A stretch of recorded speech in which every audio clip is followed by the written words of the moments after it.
Amigos, sejam bem-vindos ao canal Reproduzindo a História. Neste vídeo vamos falar da elite do mal nazista.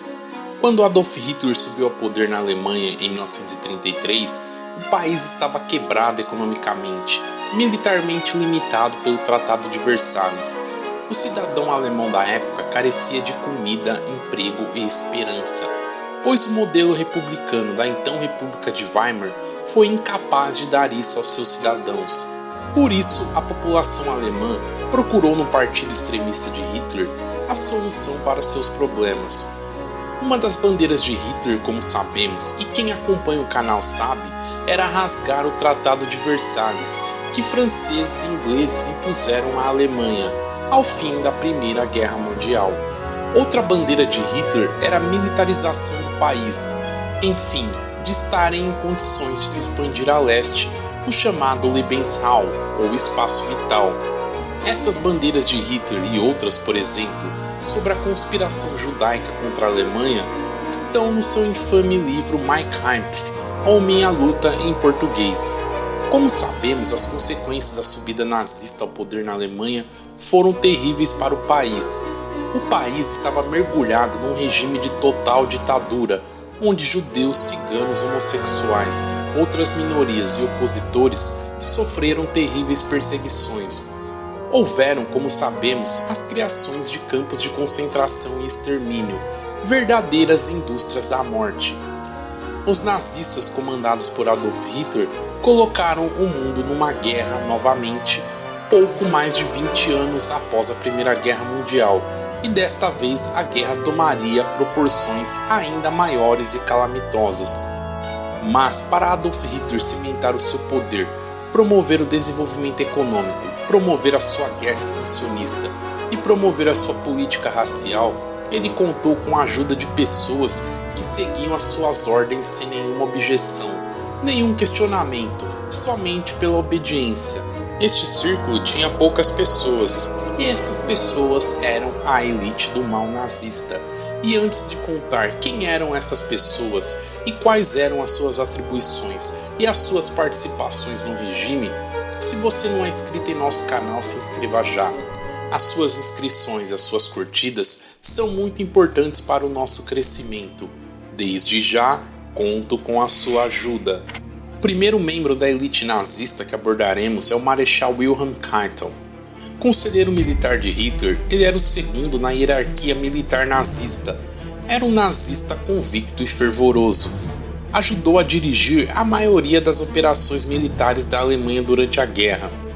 Muitos historiadores o consideram como um dos melhores estrategistas militares da Alemanha nazista, e alguns ainda o consideram como o melhor.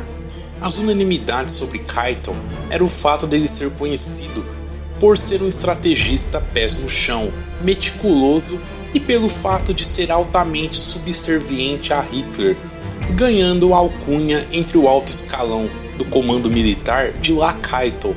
Lacaitel é um trocadilho com a palavra lacai, servo em alemão. Sob as ordens de Hitler e com o aval de Keitel, os nazistas promoveram uma guerra de extermínio no leste. O grande objetivo era a colonização germânica de terras eslavas, e para fazer isto foi desenvolvido o Plano Ost, que previa o aniquilamento de mais de 30 milhões de eslavos e o extermínio total de judeus da parte ocidental da União Soviética.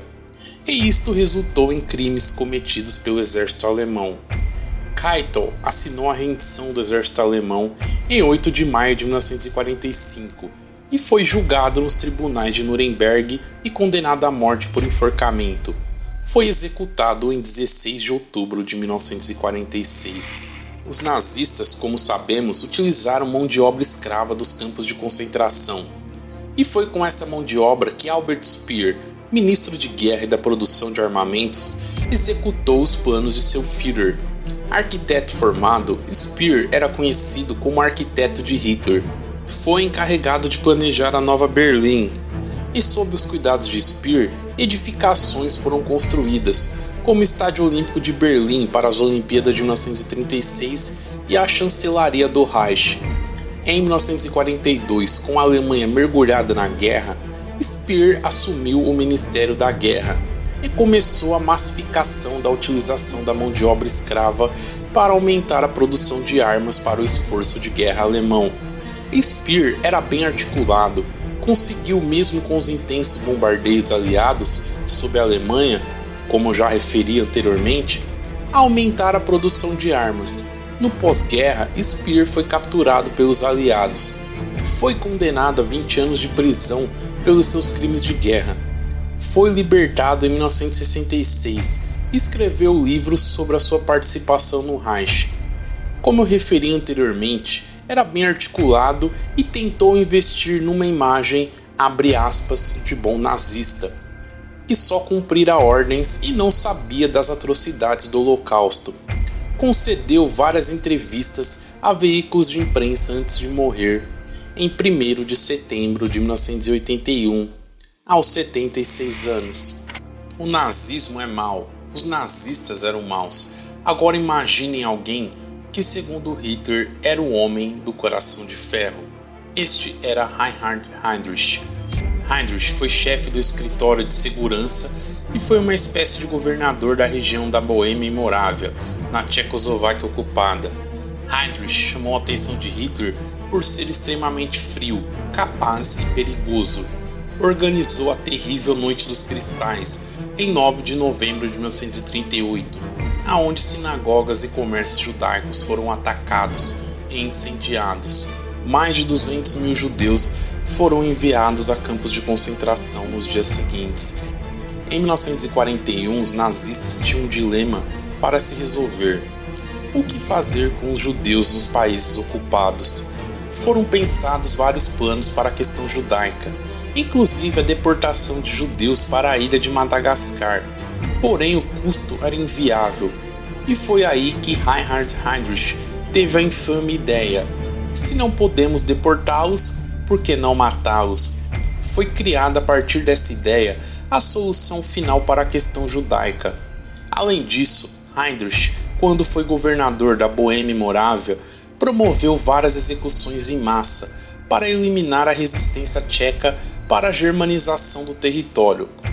Heydrich, no entanto, sofreu uma emboscada da resistência tcheca no dia 27 de maio de 1942, aonde foi ferido, vindo a morrer dias depois, no dia 4 de junho. Quando ouvimos falar na temida SS, um nome inevitavelmente vem na cabeça. O nome é Heinrich Himmler. Himmler era considerado a segunda pessoa mais importante do Terceiro Reich. Era chefe da Gestapo, a terrível polícia secreta nazista, e chefe da SS, grupo paramilitar. Himmler era adepto do ocultismo, e muitos dos encontros da SS eram feitos durante a noite, somente com luz de tochas. Quando Hitler o nomeou para organizar o grupo paramilitar para sua guarda pessoal, em 1929, o grupo contava com cerca de 200 soldados racialmente selecionados e doutrinados na doentia ideologia nazista. Himmler então trabalhou arduamente para que seu grupo se expandisse. E no ano de 1933, a SS já contava com mais de 52 mil soldados. E foi neste ano que o primeiro campo de concentração foi criado, o campo de Dachau, no qual Himmler teve participação ativa.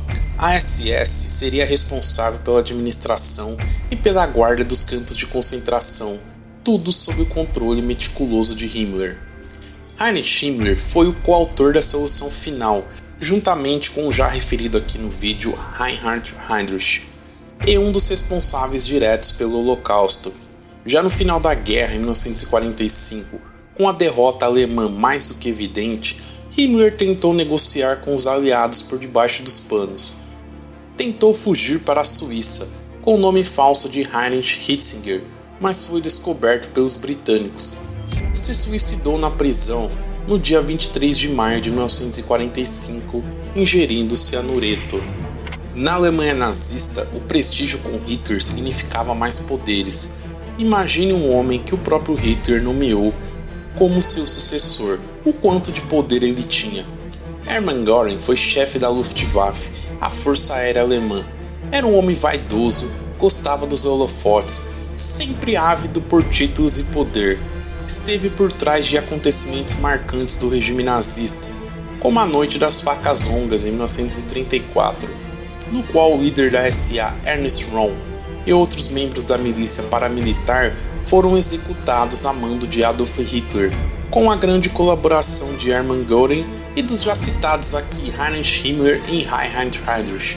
Segundo algumas fontes, Göring teria organizado o incêndio ao Reichstag de 1933, que consolidou o poder nazista na Alemanha, através de um decreto pelo então presidente Paul von Hindenburg, dando pleno poder a Hitler para extinguir liberdades e perseguir seus opositores. Göring foi fundamental na perseguição aos judeus, apoiou as leis de Nuremberg de 1935, um conjunto de leis antissemitas, se apropriou dos bens confiscados dos judeus e trabalhou para se haver uma solução para a questão judaica em julho de 1941, enviando um memorando a Heinrich Heydrich. 6 meses depois, Heydrich, na conferência de Wannsee, anunciou que a solução final para a questão judaica era uma prática de Estado do Reich. Göring e sua Luftwaffe foram fundamentais nas vitórias nas campanhas da Polônia, Noruega, Países Baixos e França, sendo uma parte importante da Blitzkrieg alemã. Após a estrondosa vitória na França, em pouco mais de um mês, Göring foi condecorado por Hitler com a Cruz de Ferro pela sua liderança e capacidade. No entanto, o fracasso de Göring na invasão da União Soviética, principalmente no que diz respeito à não entrega de suprimentos suficientes em Stalingrado, arranhou seu prestígio com Hitler, que passou a excluí-lo de algumas reuniões. Göring, ao final da guerra, se rendeu aos norte-americanos, foi julgado nos tribunais de Nuremberg e foi condenado à morte por enforcamento pelos seus crimes de guerra. No entanto, se suicidou com uma cápsula de cianureto na noite anterior à sua execução dentro de sua cela, em 15 de outubro de 1946.